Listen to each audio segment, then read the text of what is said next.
ఉద్యోగం కోసం చూస్తున్నారా? ఓం శక్తి ప్రైవేట్ లిమిటెడ్ కంపెనీలో మార్కెటింగ్ జాబ్స్ 20,000 నుంచి 30,000 వరకు జీతం ఉంటుంది. సంప్రదించండి.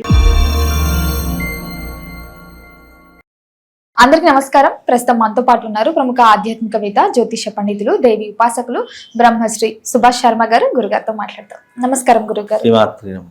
గురుగారు, ఆగస్టు మాసంలో ధనుసు రాశి వారికి ఎలా ఉండబోతుందంటారు? ఎలాంటి జాగ్రత్తలు తీసుకోవచ్చు అంటారు? ఆర్థిక పరంగా, ఆరోగ్యపరంగా ఈ మాసం వీరి గ్రహ గోచారం ఏంటంటారు? తప్పకుండా తెలియజేస్తాము. ముందుగా వీక్షిస్తున్న ప్రేక్షకులందరికీ శ్రీమాత్రే నమః, శ్రీ గురుభ్యో నమః.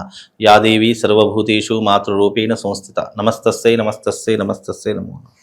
ముఖ్యంగా ధనుస్సు రాశి వారికి ఈ మాసంలో అష్టమ స్థానంలో గురు సంచారం, అష్టమ స్థానంలో రవి సంచారం అనేటటువంటిది నడుస్తుంది. కాబట్టి అష్టమ స్థానం అనేటటువంటిది కాస్త ఇబ్బందులు కలిగేటటువంటి స్థానం. కాబట్టి వీళ్లకు ఇంకోటి ఏంటి, ధనుస్సు రాశి వారికి అర్ధాష్టమ శని కూడా నడుస్తుంది.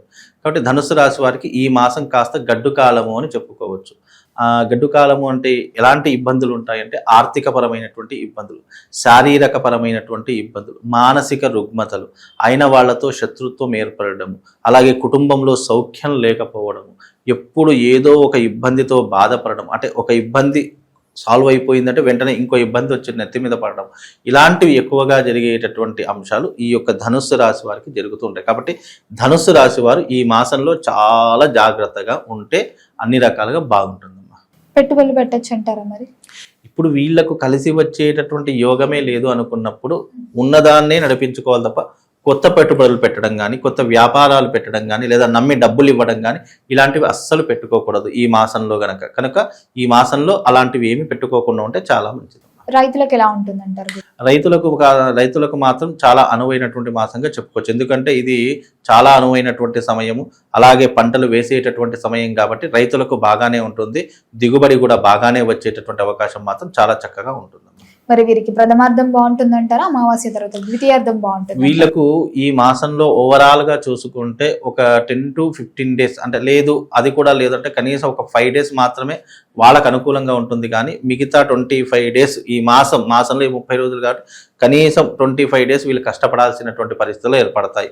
ఏదో ఒక 5 రోజులు వీళ్ళ అదృష్టం బాగుంటే కనుక ఏదో ఒక 5 రోజులు వీళ్ళకి కలిసి వచ్చేటటువంటి అవకాశాలు ఏర్పడతాయి తప్ప అంతకు మించి వీళ్ళకి ఈ మాసం ప్రథమార్థం బాగాలేదు, ద్వితీయార్థం కూడా అనుకూలంగా లేదు. కాబట్టి కష్టపడేటటువంటి తత్వాలే ఈ మాసంలో ఎక్కువగా ఉంటుంది. మరి ధనుసు రాశి యొక్క లక్షణాలు ఎలా ఉంటాయి అంటారు? ముఖ్యంగా ధనుసు రాశి వారు ఎలా ఉంటారు అంటే కనుక న్యాయపరమైనటువంటి వ్యక్తులుగా ఉంటూ ఉంటారు. చదువు పట్ల చాలా శ్రద్ధ ఉంటుంది. వీళ్ళు పుస్తకాల పురుగులు అని చెప్పుకోవచ్చు. అలాగే వీళ్ళకి ఏంటి అంటే కనుక ఉద్యోగం చేయాలి, మంచి ప్రయోజకం కావాలి, మంచి లగ్జరీ లైఫ్ అనుభవించాలి అనేటువంటి కోరికలు విపరీతంగా ఉంటుంటాయి. కానీ అర్ధాష్టమ శని ప్రభావం వల్ల, ఇక్కడ ఏలినాటి శని కంటే అర్ధాష్టమ శని చాలా తీవ్రమైనటువంటి ఇబ్బందులు కలిగిస్తుంటుంది వ్యక్తులకు. కాబట్టి అలాంటి వారికి ఈ మాసం చాలా కష్టతరమైనటువంటి మాసంగా చెప్పుకోవచ్చు. ఎవరికైతే అర్ధాష్టమ శని, ఏలినాటి శని ఉందో వాళ్ళకు కరంగలి మాల ఇస్తాను. ఆ కరంగలి మాల వేసుకునేటటువంటి ప్రయత్నం చేయండి. ఎందుకంటే కరంగలి మాల శని యొక్క తీవ్రతను తగ్గించేటటువంటి అవకాశాలు ఉంటూ ఉంటాయి. ఎందుకంటే శనికి ఇష్టమైనటువంటి వృక్షం నుండి అది తయారు చేయబడుతుంది కాబట్టి, అది ఆ శమి వృక్షం నుంచి తయారు చేయబడుతుంది కాబట్టి దాని యొక్క వృక్షానికి సంబంధించినటువంటి మాల వేసుకోవడం వల్ల వీళ్ళకు కాస్త ఉపశమనము, అంటే ధనుస్సు రాశి వారు ఎవరైతే ఉన్నారో వాళ్ళకి కాస్త ఉపశమనం కలిగేటటువంటి అవకాశం ఉంటుంది. కాబట్టి మీది గనక ధనుస్సు రాశి అయి ఉంటే తప్పకుండా కరంగలి మాల వేసుకోండి. ఆడవాళ్ళైతే 6 mm వేసుకోండి, మగవాళ్ళైతే 8 mm వేసుకుంటే సరిపోతుందమ్మా.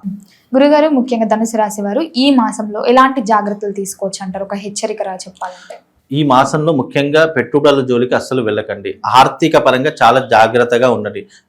డబ్బులు ఉన్నాయి కదా అని చెప్పేసి ఎవరికి పడితే వాళ్ళకు విచ్చలవిడిగా డబ్బులు అనేటటువంటి ఇవ్వకండి. ఎందుకంటే ఏదో ఆశపడి మీరు ఇచ్చారనుకోండి అసలుకే మోసం వస్తుంది, మొత్తానికే రాకుండా అయిపోతుంది.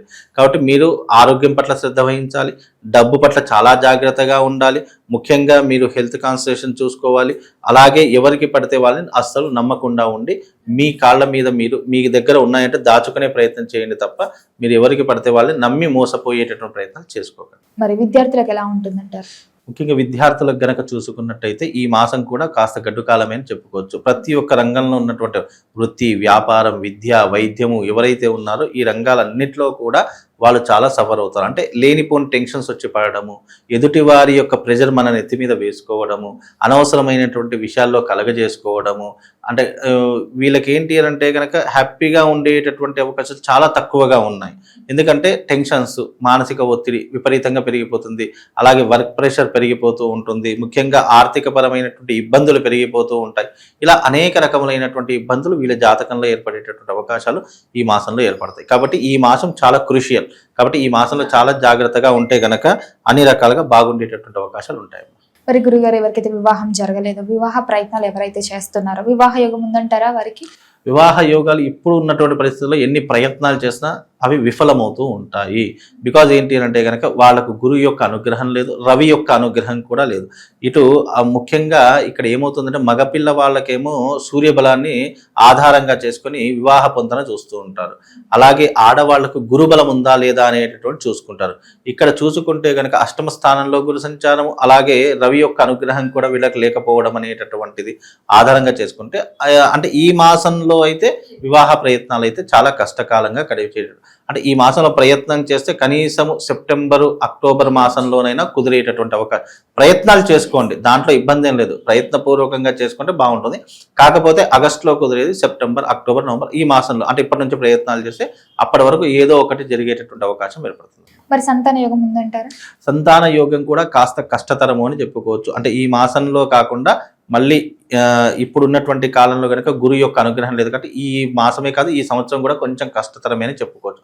ఎందుకంటే గురువు యొక్క స్థానం సంతాన కారకుడు కూడా జాతకంలో గురువు అవుతాడు. కాబట్టి అష్టమ స్థానంలో గురువు ఉన్నాడు కాబట్టి అంటే ఏమవుతుందంటే ఒకవేళ వచ్చినా గర్భం నిలవకపోవడం కావచ్చు, మిస్క్యారీ అయ్యేటటువంటి అవకాశాలు ఎక్కువ శాతంలో ఉంటూ ఉంటాయి. కాబట్టి కాస్త జాగ్రత్తగా వ్యవహరించుకుంటే కనుక చెప్పలేం.